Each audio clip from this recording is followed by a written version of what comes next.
Hello friends, in last video lecture we have gone through a theory part of FUG technique in detail and what is its important for theory examination. In last video lecture only I have told you that I will prepare one more video lecture which will cover numerical on FUG technique. So today we will go through one of such a problem which will require to use all these three techniques, that is Fenske, Underwood and Gilliland technique, so that you will understand how to solve the problem for individual techniques as well as if problem is asked which require use of all these three techniques. Okay, the weightage of that problem will be individual technique will be for 10 marks and collectively all three techniques will be for minimum 15 marks. So this is very important technique as far as your theory part is theory examination is concerned. Okay, so we will start with the problem statement. First of all, a feed mixture containing 35% of benzene, 35% of toluene and 30% of cumin is there. All are by mole percents. Okay, so feed composition is given and mole fractions of individual components are given. There are three components present. More than two components means it is multi-component mixture. So mole fraction of each component in a feed mixture has been given. Okay, so it is to separate at a rate of 100 kilomole per hour. So feed flow rate is also given 100 kilomole per hour to recover 98% of benzene in a distillate and 98.5% of toluene in a bottom. So benzene is there in a distillate. So okay, in a distillate the benzene is a desired product. So it's a recovery of benzene in a distillate has been given. So we'll call benzene as light key component. Okay, and 98.5% of toluene in a bottom product is desired. That's why toluene will be a heavy key component. As we all know that cumin is having a relative volatility less than that of the toluene. That's why it will be called as heavy non-key component, because it is not desired component in a in a bottom, but it will be went 100% into a bottom product. That's why we will call it as heavy non-key component. The feed is saturated vapor. Okay, in problem statement it is given that feed is saturated vapor, so Q value will be equal to 0 and reflux is at bubble point. Constant molar overflow and ideal solution behavior may be assumed. That assumption has been given. So calculate minimum number of equilibrium stages by using Fenske equation. First, three bits we have to find out in this case. First is minimum number of stages by using Fenske equation. Second, minimum reflux ratio by using Underwood equation. And third, number of ideal stages if reflux is 1.3 times minimum used. Data is also given. Data of relative volatility, average relative volatility is given. I have told you already that relative volatility or average relative volatility is always with respect to heavy key component. So relative volatility of A, that is A, B, C are three components. And A is in that is the benzene, B will be a toluene and C will be cumin. And relative volatility of benzene is given with respect to toluene. Relative volatility of cumin is given with respect to toluene is given. Okay, so these values of average relative volatilities has been given at two temperatures, that is top temperature and bottom temperature. Top temperature is 80.5 degrees Celsius and bottom temperature is 124 degrees Celsius. So at these two temperatures values of relative volatilities have been given. We want value at only one temperature, average temperature. So how to find out that we will see later on. So first of all, while solving this problem we should know what is data is given. So recovery of benzene and toluene in distillate and bottom is given. So we will call benzene as component A, that is light key component, and we will call toluene as component B, that is heavy key component.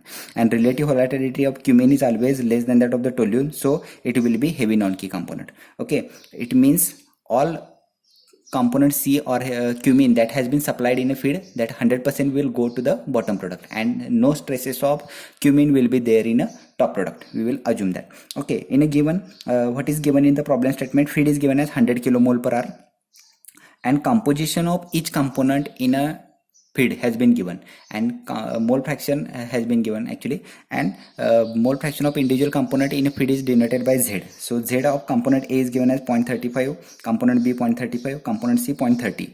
Q is equal to 0 because whatever the feed is there, it is saturated vapor. So saturated vapor is there, then Q is equal to 0. Okay, now what we need to do first of all is to find out mole flow rate of individual component in a distillate and bottom. Okay, now for that we have to use the data given in the problem statement. In a problem statement it is stated that 98% of benzene is recovered at the top. Recovery of benzene in the distillate product is given. So recovery of benzene in distillate means what? Benzene in distillate divided by benzene in feed, that is 0.98, 98%. recovery is given. So benzene in feed means D into XAD means benzene in a distillate, and benzene in feed means what? F into ZA. Okay, the ratio of them is nothing but your fractional recovery. So we can find out by using this D into XAD. Just multiply F into ZA to 0.98. Okay, so we will get 34.3. This D into XAD is nothing but flow rate of component A in a distillate.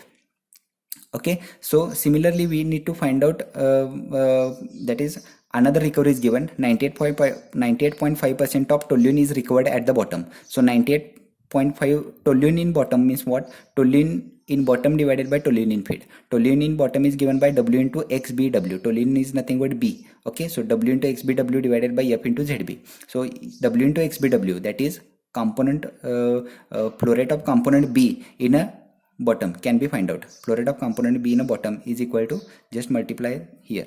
Okay, so 34.47. We have find out component A in a distillate. We need to find out component A in a bottom. So what will be the component A in a bottom? W into XAW, that is component A in a bottom. That will be subtraction of component A in a feed and component A in a distillate. Component A in a feed is F into ZA minus component A in a distillate. Okay, if we subtract these two values, we will get component A in a bottom. Okay, so component A in a bottom we will get 0.7. Similarly, we have find out component B in a bottom. We need to find out component B in a top. So component B in a top means D into XBD is equal to F into ZB, means component B in a feed minus component B in a bottom. Okay, so component B in a bottom we have already find out, that is 34.47. So F into ZB minus 34.47, that is 0.53. Okay, this is the component B in a distillate. Okay, similarly we have find out component A in a distillate, A in a bottom, B in a bottom, B in a distillate. We have find out. Now we need to find out for component C. Since the component C is heavy non-key component, I have already told you, that is relative volatility of component C or cumene is less than that of the toluene. That's why whatever the C is supplied in a feed, that 100% will go to the bottom, and we will call it as heavy non-key component, because it is not desired component in a bottom, but it is still going into bottom. That's why it is heavy non-key component. Okay, and all C supplied will be go to the bottom, and no stresses of C will be there in a distillate. That's why flow rate of component C in a distillate will be equal to 0. We have find out component A in a distillate, B in a distillate, and C in a distillate. So if we sum all these three, we will get total distillate flow rate. So total distillate flow rate is equal to D into XAD plus D into XBD plus D into XCD, that is 34.3, 0.53. You can see here component A in a distillate is 34.3, B in a distillate is equal to 0.53, and C in distillate is equal to 0. Okay, so sum is 34.83 kilomole per hour. Okay, now we have flow rate of feed. Okay, flow rate of feed is 100 and flow rate of distillate is equal to 34. Okay, overall material balance is like this. Feed is equal to distillate plus bottom. So feed is equal to distillate plus bottom. If we subtract feed minus distillate, we will get W. So W is equal to F minus D. 100 minus 34.83. W is equal to, that is total bottom flow rate, 65.17 kilomole per hour. Now we need for further calculation average relative volatility of component A and B, but it has been given at different temperatures. 80, that is top and bottom temperature. Top temperature is 80.5 and bottom temperature is 124. So at that temperature, relative volatility of A with respect to B is given as 2.55 and 2.25 at two different temperatures, and C with respect to B is given as 0.254 and 0.311 at two different temperatures. Now suppose we want to find out only one value or average value of alpha AB at some intermediate temperature, then we have to use the formula which has been okay, empirical formula.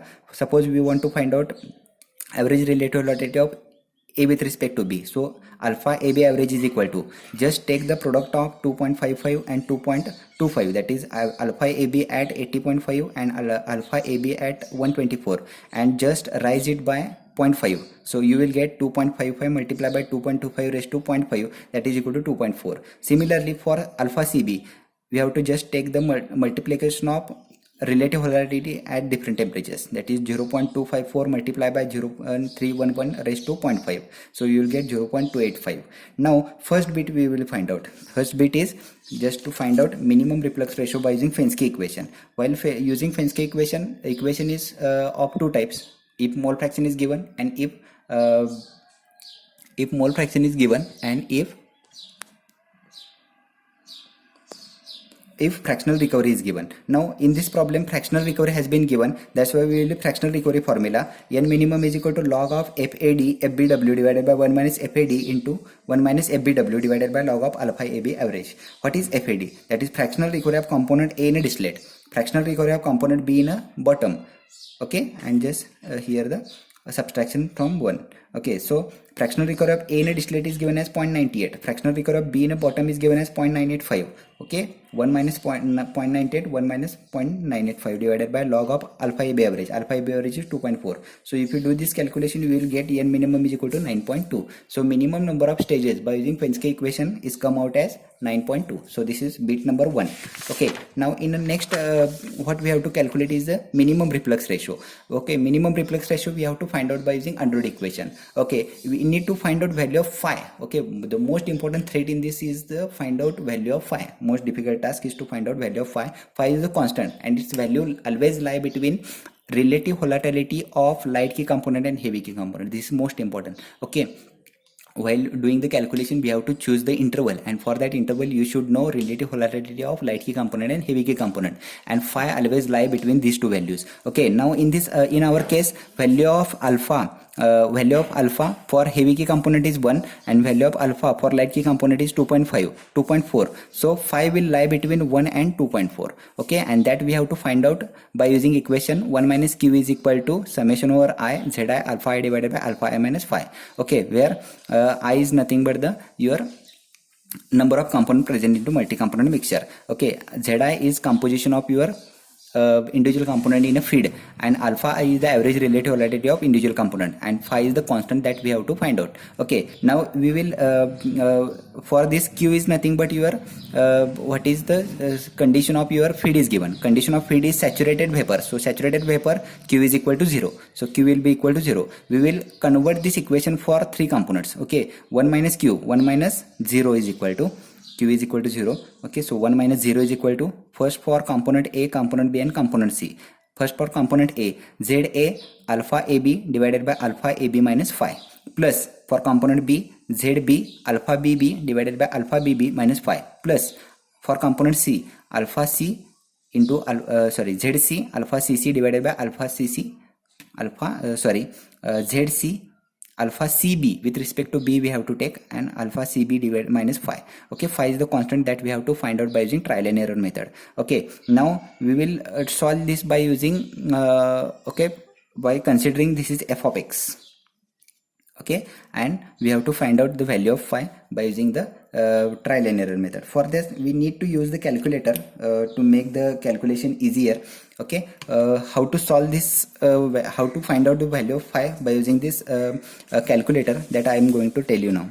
Okay, for that you need to go in a mode, in a table 3, you will get f of x. In front of f of x you have to write all this equation. Okay, how to write this equation or how to type this equation? Take the 0.35 multiply by 2.4 divided by 2.4 minus phi. Phi is there. Now we have to find out value of phi. Phi means we will consider here x. Okay, how to take this x? Alpha bracket means x.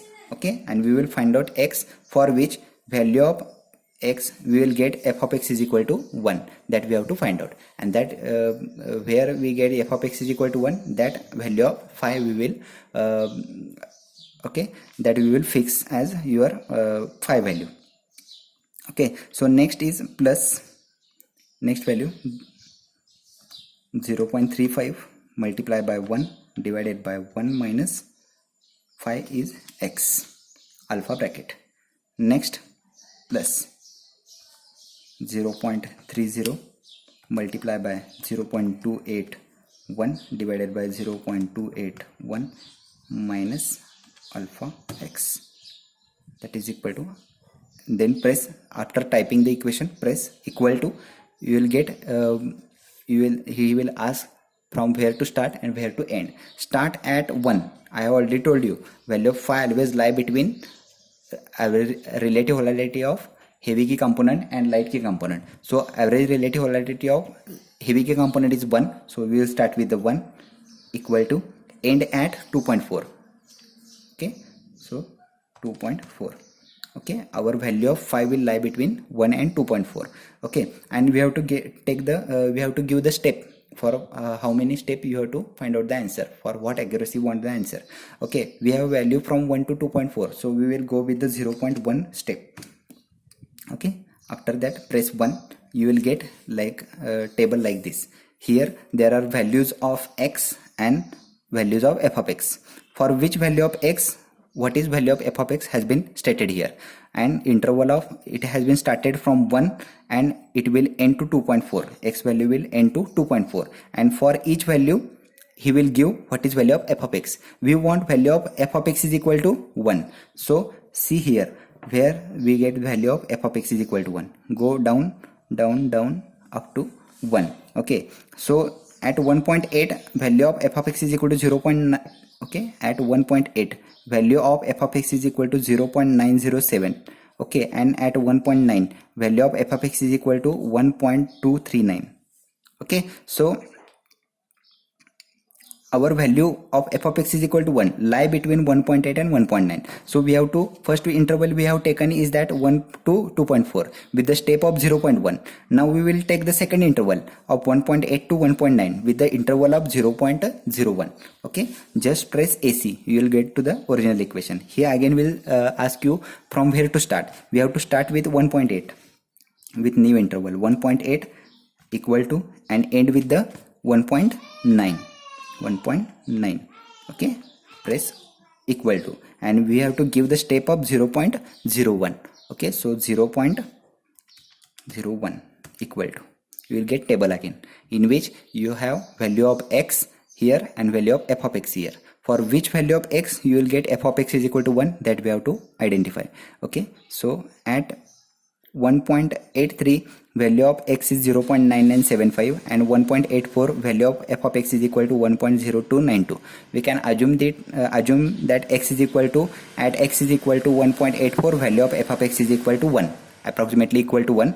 So we will go with the x is equal to 1.84. Our x in this equation, x is nothing but your phi, so phi is equal to 1.84. That's how we have to find out value of phi. This is very important to find out value of phi, because all the rest of the calculations are depend upon it, and if you go for finding out value of f of x manually, it will take a long time. Okay, and value will not be that much accurate. So use the calc as I told you and find out value of phi.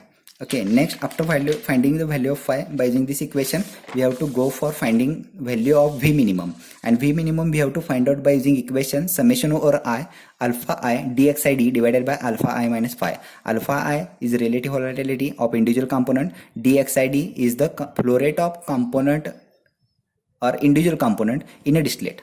Here we have to use the flow rate of individual component in a distillate divided by alpha I minus phi, that already we have found out. Okay, so we will convert this equation or elaborate this equation for three components, for A, B and C. Alpha AB into dxd divided by alpha AB minus phi for component A, plus alpha BB into dxBD divided by alpha BB minus phi for component B, plus alpha CB into dxCD divided by alpha CB minus phi for component C. dxCD is the flow rate of component A in a distillate, that already we have find out. Okay, I can show you dxAD 34.5, dxBD 0.53. okay, and dxCD also we have find out dxCD. okay, dxCD, that is flow rate of component C in a distillate is 0, because it is heavy non-key component, and we have assumed that all heavy non-key component goes to the bottom. Okay, and there are no stresses of heavy non-key component in the top, that's why we assume it as 0 in a distillate, so it will be 0 here. In this term is 0, that's why whole of this term becomes 0. Okay, so alpha AB is 2.4, dxAD is 34.3 divided by 2.44 minus 5 already we have find out 1.84 plus 1 into 0.53 divided by 1 minus 1.84 plus 0. So V minimum is equal to 146 kilomole per hour.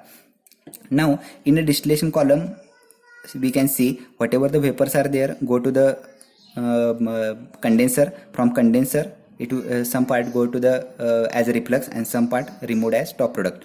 Thus whatever the reflux is there, that flow rate is L minimum and flow rate of your top product is D. Okay, so we can take the material balance as V is equal to summation of L minimum plus D.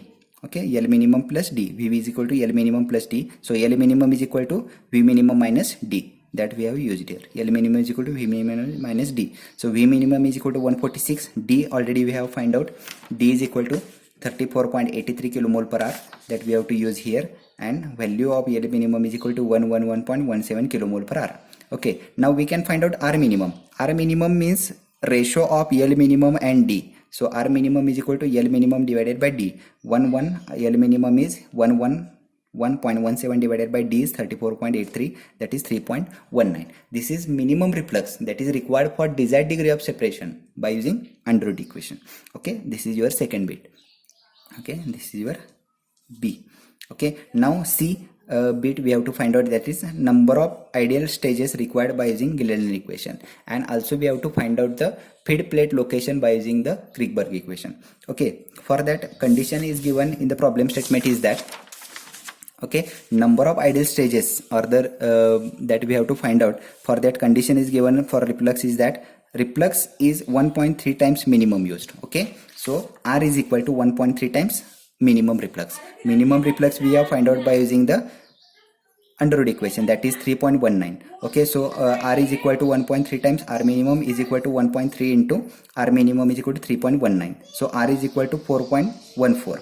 Okay, now while finding out the minimum reflux ratio by using the Gilliland equation, we need to find out some parameters x bar and y bar that has been proposed by the Gilliland, and while converting the graphical equation into empirical form. So in empirical form, x bar and y bar we have to find out. In that, x bar is R minus R minimum divided by R plus 1. Okay, so x bar is R minus R minimum. So R is 1.14, R minimum is 3.19 divided by 1.14 plus 1. That is, x bar we get is the 0.185.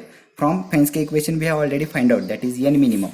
Okay, so what is N minimum in by Fenske equation is the 9.2. Already we have seen that 9.2 that we have to use in this equation. Now we have to find out y bar. X bar and y bar is there. So x bar we have find out. Y bar is 1 minus exponential of 1 plus 54.4 x bar divided by 11 plus 117.2 x bar into x bar minus 1 divided by x bar raised to 0.5. Okay, what is x bar we have find out already. Okay, that value only we have to put. This is only unknown. Okay, that we have to put in this equation and find out y bar is equal to 0.473. Now y bar is also equal to n minus n minimum divided by n plus 1. So y bar is nothing but 0.473 is equal to n. N is total number of ideal stages required, that we have to find out. N minimum is 9.2 by using Fenske equation, n plus 1. So n total number of stages including reboiler coming out as 18.34. Okay, and that value is total value including number of stages in rectifying section and number of stages in a stripping section, as you can see here. So NR plus NS is equal to N. NR plus NS is equal to 18.34. Now we have to find out by using Kriegberg equation, we have to find out location of your feed plate, okay, in a distillation column, and that can be find out by using equation.